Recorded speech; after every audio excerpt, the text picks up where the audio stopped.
ಶ್ರೀ ಪರಮಾತ್ಮನೇ ನಮಃ.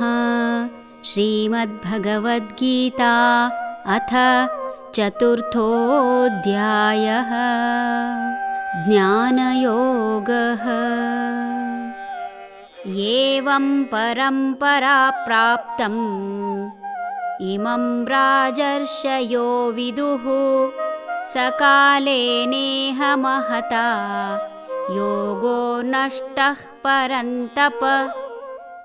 ಹೀಗೆ ಪರಂಪರೆಯಾಗಿ ಬಂದ ಜ್ಞಾನವನ್ನು ರಾಜರ್ಷಿಗಳು ತಿಳಿದುಕೊಂಡಿದ್ದರು. ಪರಂತಪನೆ, ಈ ಯೋಗವು ಬಹಳ ಕಾಲವಾದ ಮೇಲೆ ನಷ್ಟವಾಯಿತು.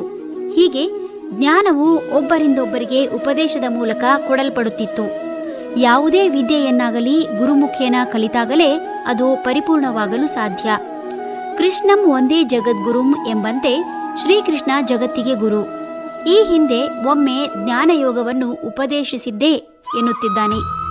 ಬಹುಶಃ ಭಗವಂತ ಕೇವಲ ಜ್ಞಾನಯೋಗ ಒಂದನ್ನೇ ಹೇಳಿರಲು ಅಸಾಧ್ಯ. ಭಗವದ್ಗೀತೆಯನ್ನೇ ಈ ಹಿಂದೆ ಹೇಳಿರಬಹುದು.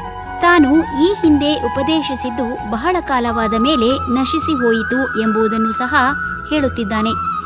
ಬಹುಶಃ ಯುಗಾಂತ್ಯದೊಂದಿಗೆ ಭಗವಂತನ ಉಪದೇಶವು ನಾಶವಾಗಿರಬೇಕು. ಜ್ಞಾನ ಸಂಪಾದನೆಯೇ ಮನುಷ್ಯನ ಗುರಿಯಾಗಿರಬೇಕು. ಅದರಲ್ಲೂ ಭಾರತ ಅಂದರೆ ಜ್ಞಾನ. ಜ್ಞಾನ ಸಂಪಾದನೆ ಹಾಗೂ ತನ್ಮೂಲಕ ಮೋಕ್ಷವೇ ಅಂತಿಮ ಗುರಿ. ಜ್ಞಾನದ ಮಹತ್ವ ತಿಳಿದ ಯಾವ ವ್ಯಕ್ತಿಯೂ ಬೇರೆ ಏನನ್ನೂ ಬಯಸಲಾರ. ಆದರೆ ಕಾಲ ಬದಲಾಗಿದೆ. ಇಂದು ಭೂಮಿಯಲ್ಲಿ ಹೆಚ್ಚು ಹಣ ಹಾಗೂ ಪ್ರತಿಷ್ಠೆ ಗಳಿಸುವ ಉದ್ದೇಶಕ್ಕೆ ಜ್ಞಾನವನ್ನು ಮಿತಿಗೊಳಿಸಲಾಗಿದೆ. ಇಂತಹ ಸಂದರ್ಭದಲ್ಲಿ ಭಗವಂತನ ನುಡಿಯಾದ ಭಗವದ್ಗೀತೆ ಹಿಂದಿನಂತೆ ನಾಶವಾಗದಿರಲು ಮನೆ ಮನೆಗೂ ತಲುಪಿಸಬೇಕಾಗಿದೆ. ಹರಿ ಓಂ.